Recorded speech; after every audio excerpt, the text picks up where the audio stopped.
ॐ श्री ब्रह्मपुराणम् अथाशीतितमोऽध्यायः।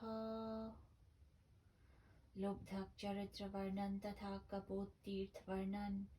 ब्रह्मोवाच कुशावर्तस्य महात्म्यमहं वक्तुं न ते क्षमः।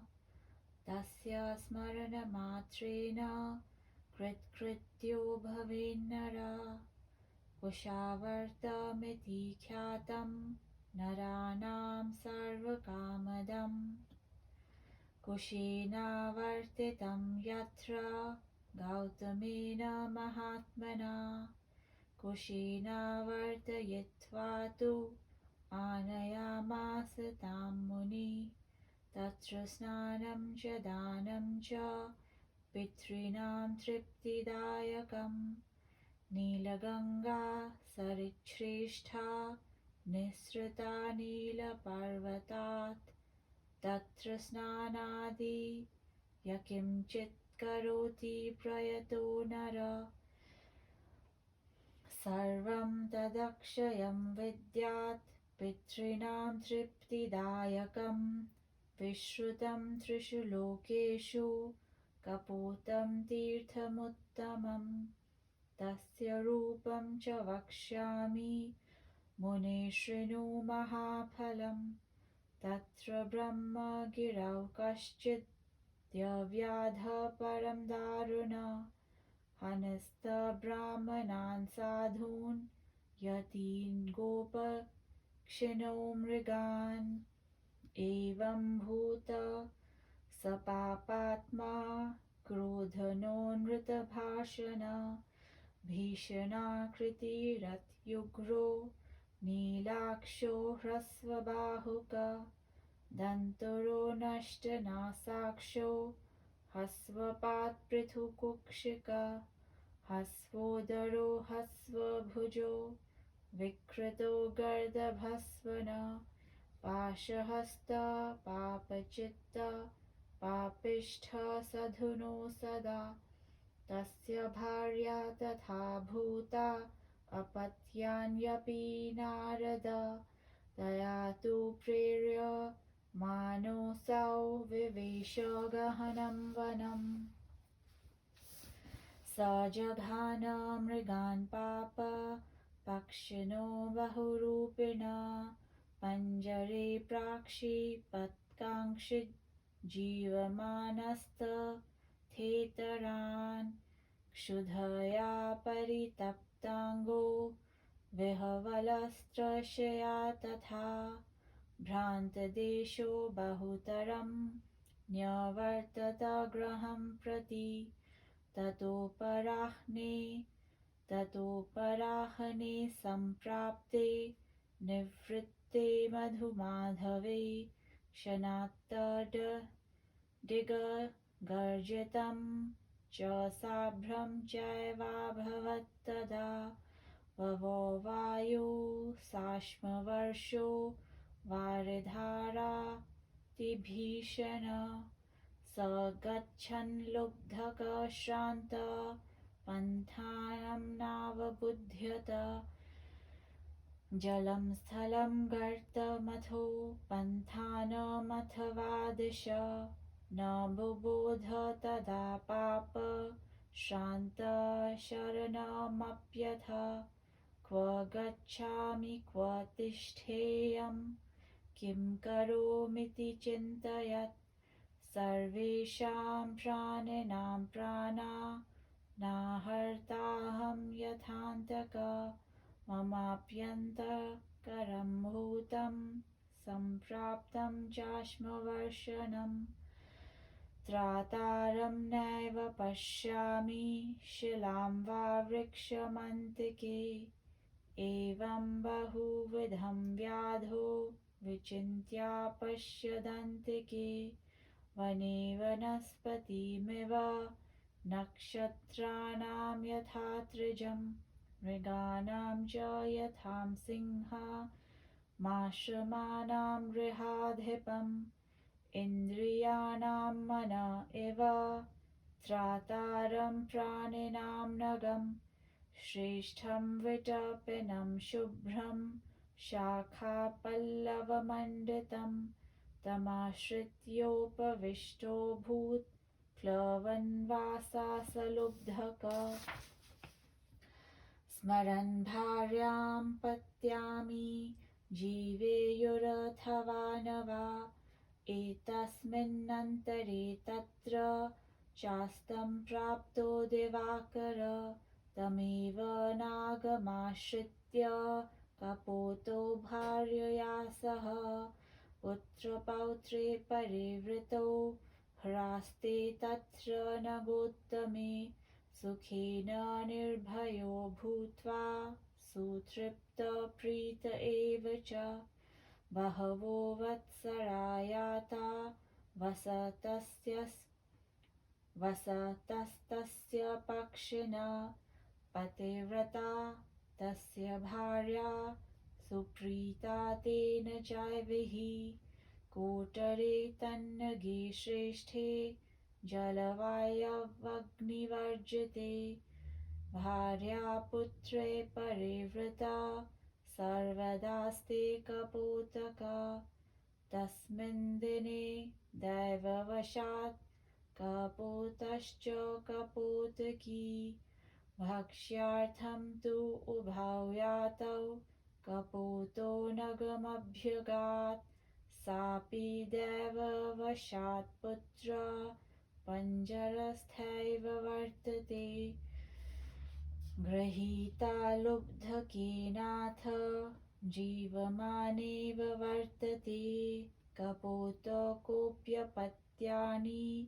मातृहीनान्युदीक्ष्य च वर्षं च भीषणं प्राप्तमस्तं यातो दिवाकर स्वकोटरं तया हीनमालोक्य विललापस तां बद्धां पञ्जरस्थां वान बुबोध कपोटरात् अन्वारेभे कपोतो वै प्रियाया गुणकीर्तनं नाद्याप्यायाति कल्याणी मम हर्षविवर्धिनी मम धर्मस्य जननी मम देहस्य चेश्वरी धर्मार्थकाममोक्षाणां सैव नित्यं सहायिनी तुष्टे हसन्ति रुष्टे च मम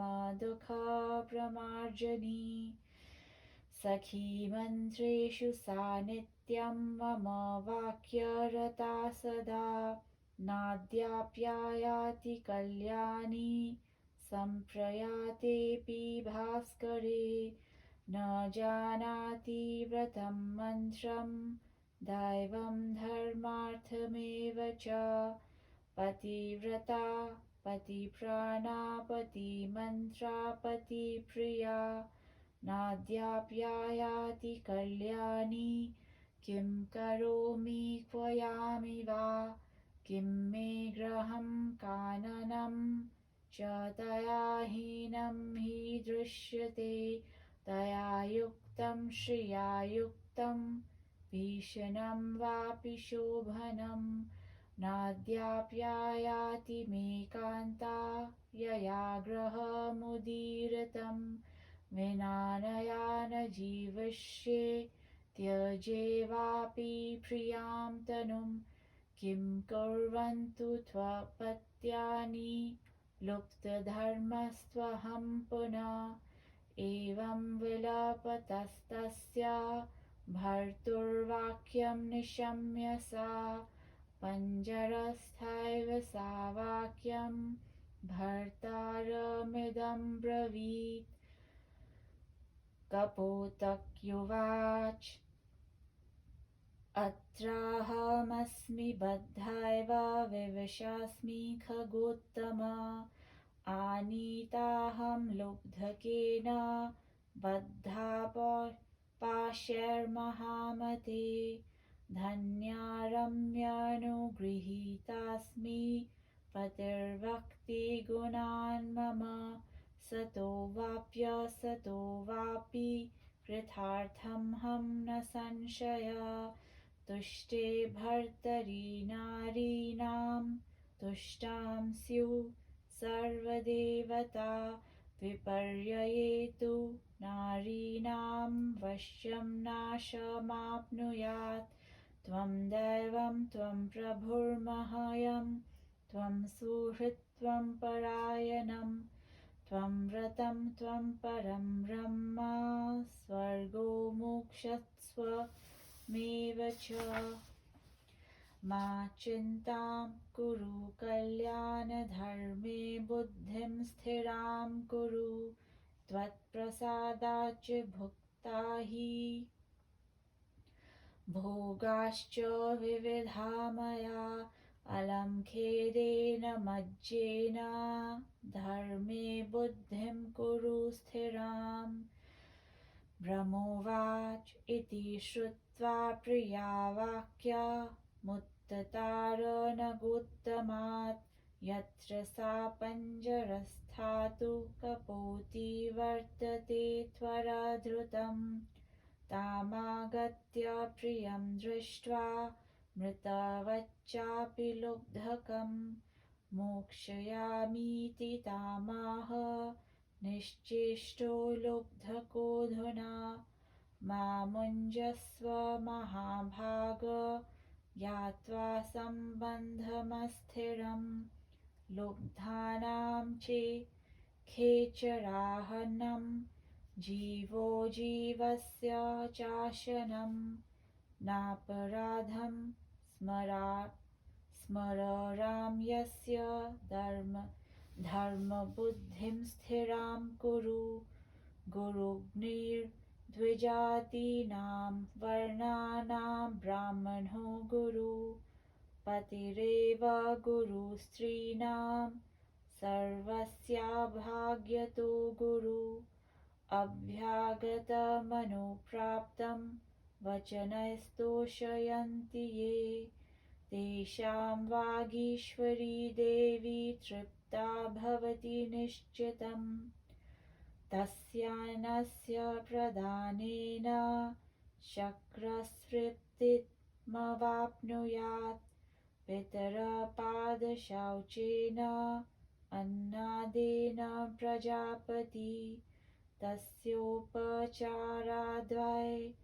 लक्ष्मीर्विष्णुना प्रीतिमाप्नुयात् शयने सर्वदेवास्तु तस्मात् पूज्यतमोतिथि अभ्यागतमनुश्रान्तं सूर्योऽहं गृहमागतं तं विद्या देवरूपेण सर्वक्रतुफलो ह्यसौ अभ्यागतं श्रान्तं मनुव्रजन्ति देवाश्च सर्वे पितरोऽग्नयश्च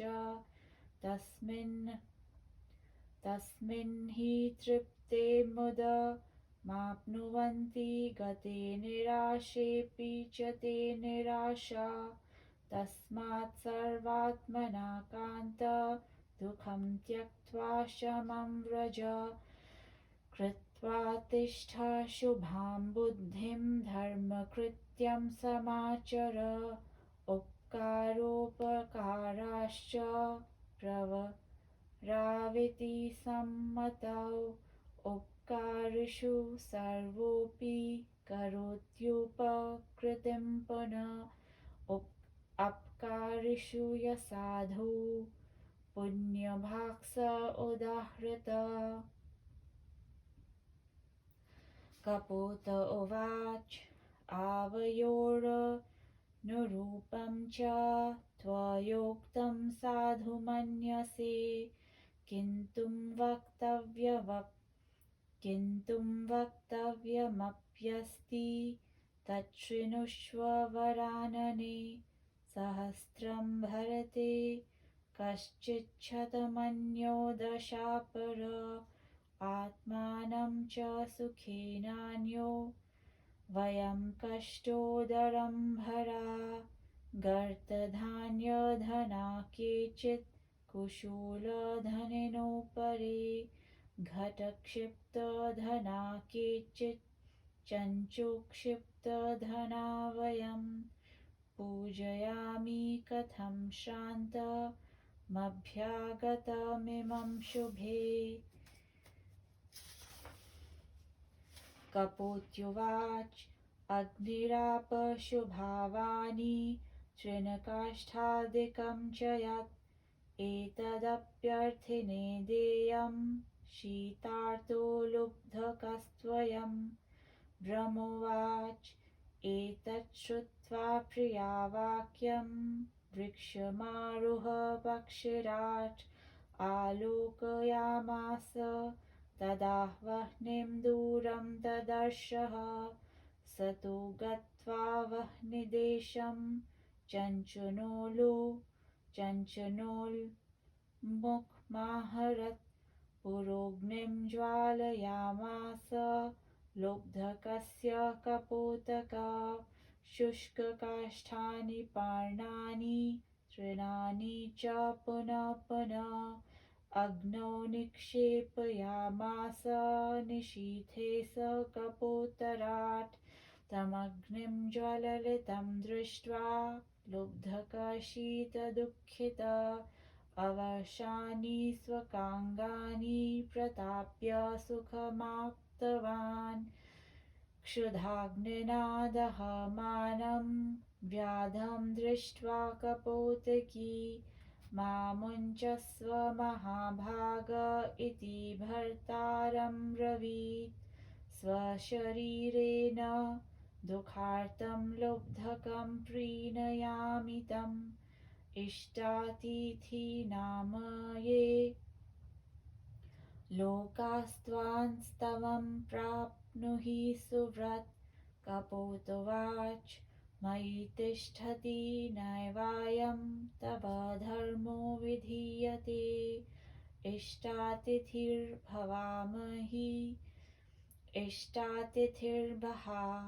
भवामिह अनुजानीहि मां शुभे। ब्रह्मोवाच इत्युक्त्वाग्निं त्ररावर्त्य स्मरन् देवं चतुर्भुजं विश्वात्मकं महाविष्णुं शरण्यं भक्तवत्सलं यथा सुखं जुषस्वेति वदन्निघ्नं तथा विशत्। तं दृष्ट्वाग्नौ क्षिप्तजीवं लुब्धको वाक्यं ब्रवीत्। लुब्धकोवाच अहो मानुषदेहस्य धिग्जीवितमिदं मम यदिदं पक्षिराजेन मदर्थे साहसं कृतं। ब्रह्मोवाच एवं ब्रुवन्तं तलुब्धं पक्षिणी वाक्यं ब्रवीत्। कपोत्युवाच मां त्वं मुञ्च महाभाग दूरं यात्येष मे पतिः।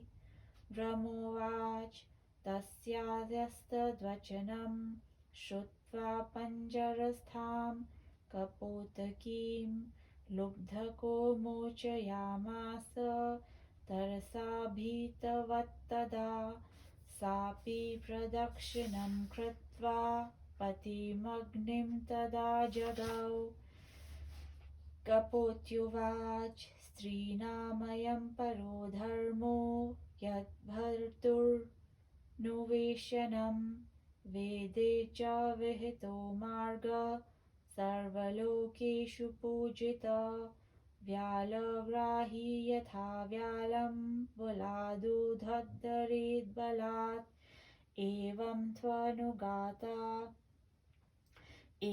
त्वनुगता नारी सह भर्त्रा दिवं व्रजेत्। तिस्रकोट्योर्ध्वकोटि च यानि रोमानि मानुषे तावत् कालं वसेत् स्वर्गे भर्तारं यानुगच्छति। नमस्कृत्वा भुवं देवाङ्गनां चापि वनस्पतीन् आश्वास्य तान्यपत्यानि लुब्धकं वाक्यं ब्रवीत्। कपोत्युवाच त्वत्प्रसादान् महाभाग उपपन्नं ममीदृशम् अपत्यानां क्षमस्वेह भर्त्रायामि त्रिविष्टपम्। ब्रह्मोवाच इत्युक्त्वा पक्षिणी साध्वी प्रविवेश हुताशनं। प्रविष्टायां हुतवहे जयशब्दो न्यवर्तत।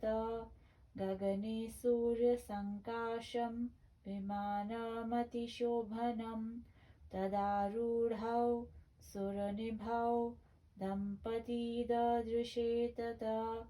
हर्षेण प्रोचतुर्भौ लुब्धकं विस्मयान्वितम्। दम्पती ऊचतु गच्छावस्त्रिदशस्थानमापृष्टोऽपि महामते। आवयो स्वर्गसोपानमतिस्थिस्त्वं नमोऽस्तु ते। ब्रह्मोवाच विमानवरमारूढौ तौ दृष्ट्वा लुब्धकोऽपि सधुना पञ्जरं त्यक्त्वा कृताञ्जलिर्भाषत। लुब्धकोवाच न त्यक्तव्यो महाभागौ तेयं किञ्चिदजानते। अहमत्रातिथिर्मान्यो निष्कृतिं वक्तुमर्हथ। दम्पती ऊचतु गौतमीं गच्छ भद्रं ते तस्या पापं निवेदय। तत्रैवाप्लवनात्पक्षं सर्वपापैर्विमुक्ष्यसे। मुक्तपापपुनस्तत्र गङ्गायामवगाहने। अश्वमेधफलं पुण्यं प्राप्य पुण्यो भविष्यसि। सरिद्वरायां गौतम्यां ब्रह्मविष्णवीश सम्भुवि। पुनराप्लववनादेव त्यक्त्वा देहं मलीमसं। विमानवरमारूढ स्वर्गं गन्तास्य संशयम्। ब्रह्मोवाच तच्छ्रुत्वा वचनं ताभ्यां तथा चक्रे स लुब्धक। विमानवरमारूढो दिव्यरूपधरोऽभवत्। दिव्यमाल्याम्बरधर पूज्यमानोऽप्सरोगणैः। कपोतश्च कपोती च तृतीयो लुब्धकस्तथा। गङ्गायाश्च प्रभावेन सर्वे वैदिवमाक्रमन्। ततः प्रभृति तत्तीर्थं कापोतमिति विश्रुतं। तत्र स्नानं च दानं च पितृपूजनमेव च। जपयज्ञादिकं कर्म तदानन्त्याय कल्पते। इति श्रीमहापुराणे आदिब्राह्मणे तीर्थमाहात्म्ये कपोततीर्थवर्णनं नामाशीतितमोऽध्यायः। गौतमीमाहात्म्ये एकादशोऽध्यायः।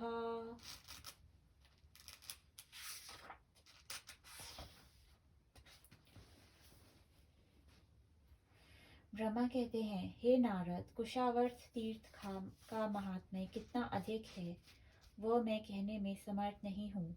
उस तीर्थ का स्मरण करने से मानव कृतार्थ हो जाता है। कुशावर्त तीर्थ मनुष्यों हेतु सर्व कामप्रद है। महात्मा गौतम वहाँ कुश घुमाते हुए गंगा को लाए थे। मुनिप्रवर गौतम गंगा को कुश के आवर्तन से लाए। वहाँ स्नान दान करने से पितर तृप्त हो जाते हैं। सरिताओं में श्रेष्ठ नील गंगा नीलाचल से निकली। मनुष्यगण सावधानी से नियम पालन करते हुए यहाँ स्नानादि जो कुछ कर्म करते हैं उन सब से पितृगण को अक्षय तृप्ति होती है। उत्तम कपोत तीर्थ त्रैलोक्य प्रसिद्ध है। हे मुनि, कपोत तीर्थ का वर्णन महाफल जनक तीर्थ रूपेण में कह रहा हूँ, उसे सुनो। पूर्व काल में ब्रह्मगिरी के अंचल में एक महादारुण प्रकृति वाला व्याध रहता था। वह ब्राह्मण, साधु, पक्षी, मृगादि, पशु इन सभी प्राणीगण की हत्या करता।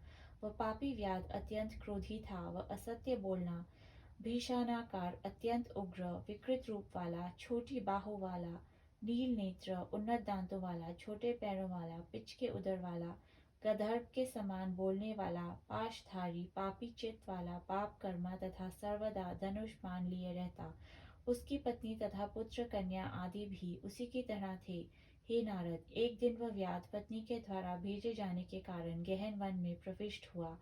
उस वन में उस पापी ने अनेक मृगों तथा नाना रूप वाले पक्षियों का वध किया। उसने अपने पिंजरे में जो कुछ जीवित पक्षियों तथा कुछ मृत पक्षियों को भरा। समय अधिक बीत गया। क्षुधा तृष्णा से उसका शरीर विहल हो चुका था। उसने वहां अत्यंत अधिक अन्वेषण किया और अंततः अपने गृह की ओर चला। उस अपहरण काल में ज्येष्ठ मास व्यतीत हो गया। तभी तीसरा पहर आते आते आकाश में बिजली गरजी, मेघ से गगनमंडल घिर गया। अगले क्षण ही वायु प्रवाह हुई, अत्यंत भयानक वृष्टि होने लगी, आकाश से ओले गिरने लगे। उस समय वह व्याध चलते हुए थक गया, उसे मार्ग भी भूल गया था। कहीं जल, कहीं स्थल, कहीं गर्त, कहीं पथ था। वह पापात्मा कुछ भी निश्चित नहीं कर पा रहा था। उसे कहीं भी आश्रय नहीं मिल रहा था। वह सोच रहा था कि क्या करूं, कहाँ जाऊं। मैं तो यम के समान सभी प्राणियों के प्राणों का हरता हूँ। आज मुझे भी यमराज के समान वह ओला वर्षा का सामना करना पड़ रहा है। यहाँ कोई बचाने वाला नहीं, पास में कोई वृक्ष या चट्टान नहीं दिखाई दे रही।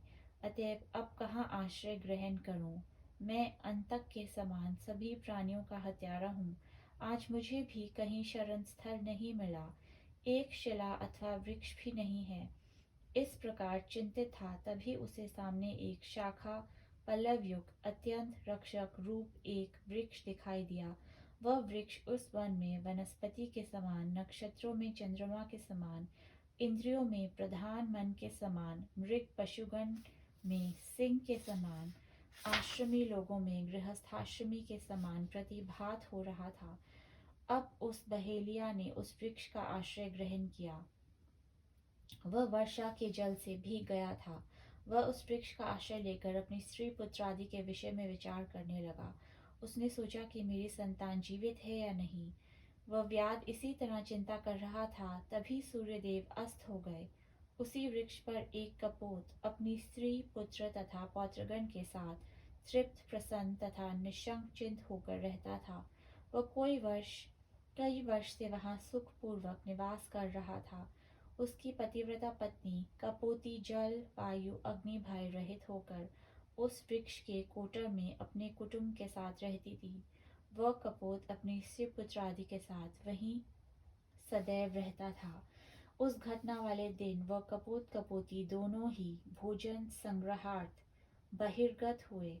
अपने समय पर कपोत तो अपने घोंसले में वापस आया, लेकिन दैवात हो कपोती शिकारी व्याध के पिंजरे में फंस गई। लुब्धक उसे जीवित ही ले आया।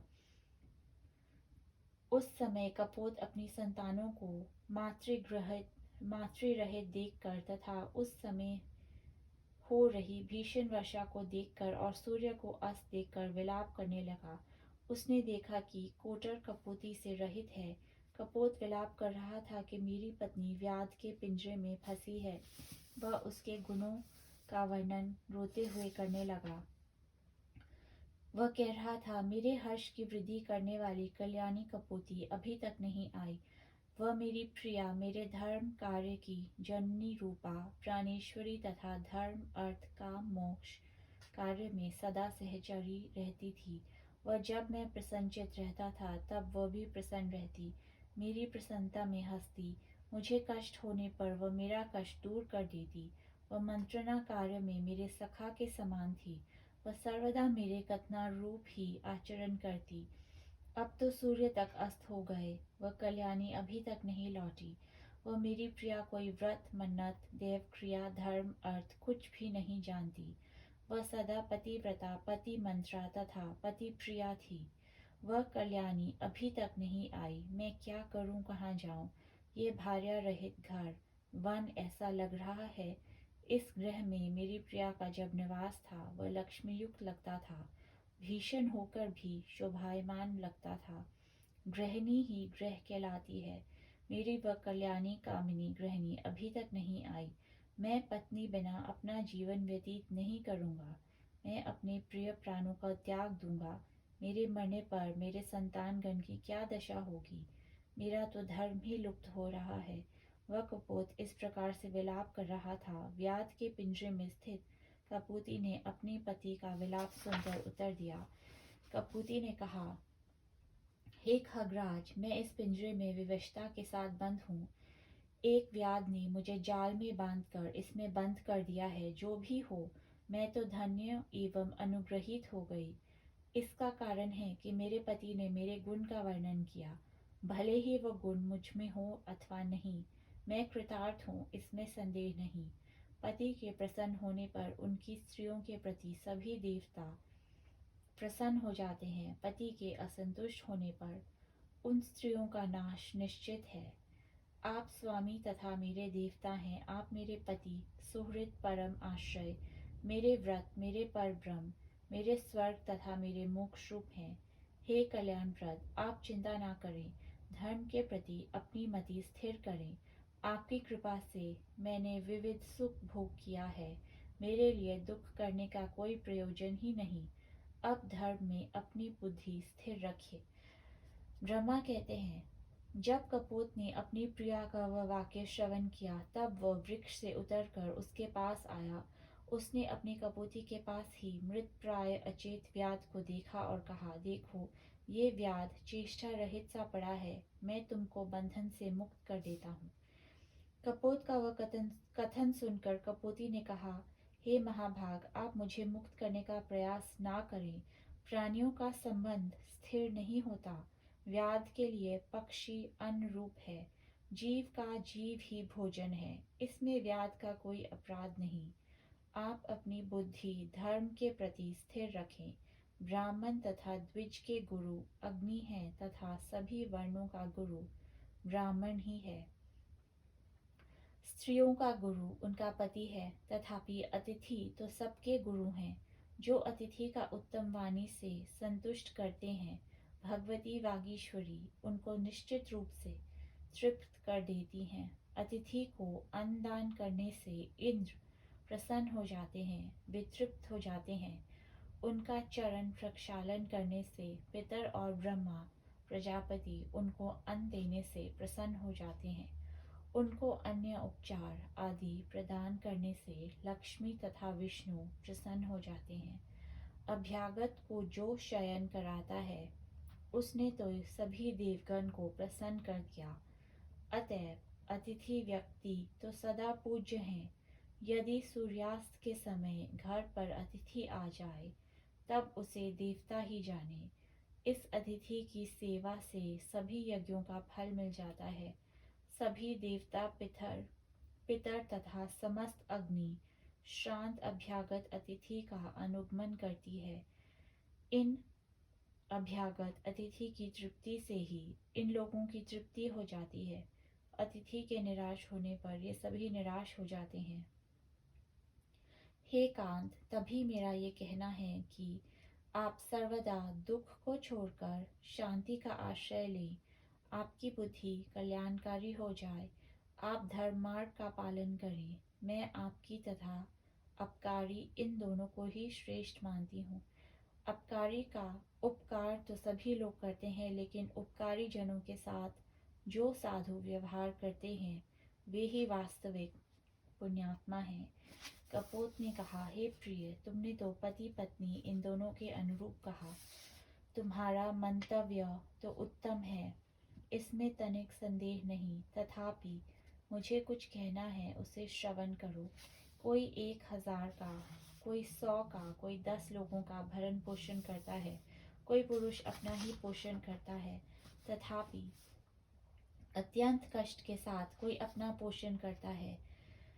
कोई मात्र गर्त रूपी भंडार स्थान में रखे धान्य के धनी रहते हैं, कोई कुशूल मात्र के धान्य के धनी हो पाते हैं, कोई घट से रक्षित किए गए धान्य के धनी होते हैं, तथापि हम तो मात्र चोंच से लाए धान्य के धनी हैं।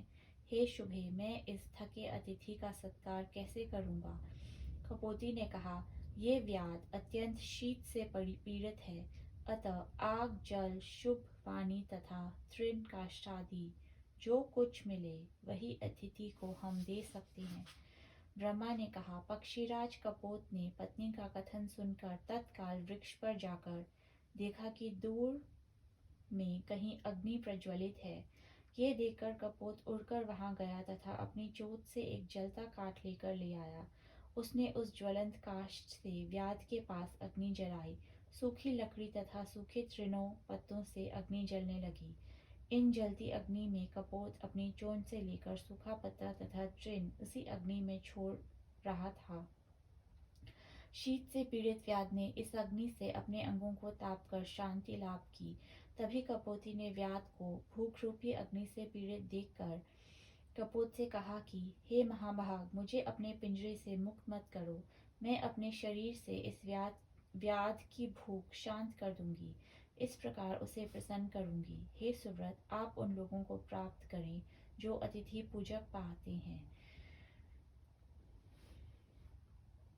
कपोत ने कहा, हे शुभे, मेरे जीवित रहते तुमको ऐसा धर्माचरण नहीं करना है।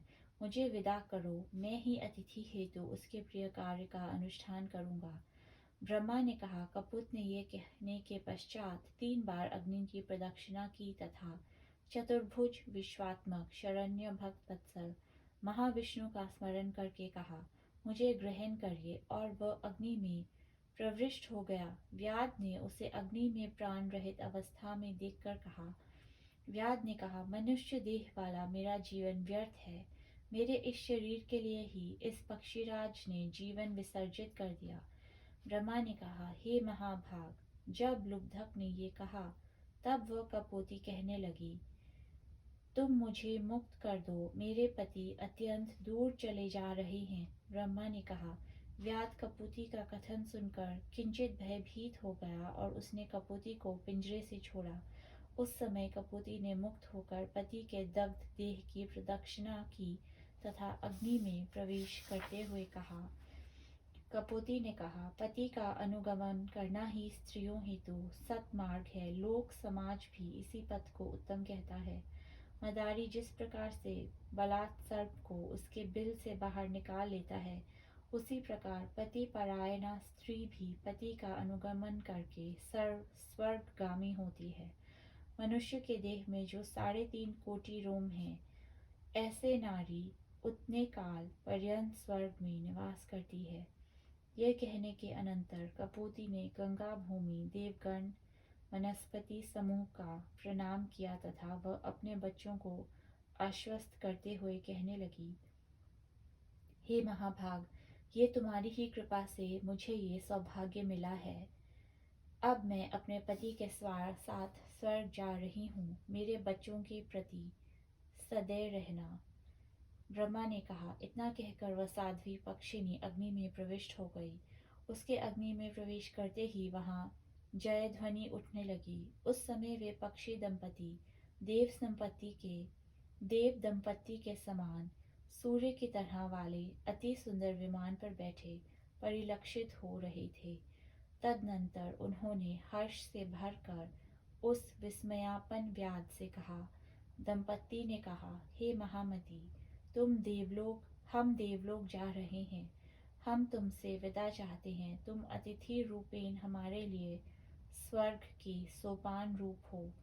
ब्रह्मा ने कहा, उस समय जब उस व्याध ने पक्षी दंपति को विमानारूढ़ देखा, तब उसने भी अपना धनुष बाण दूर फेंका।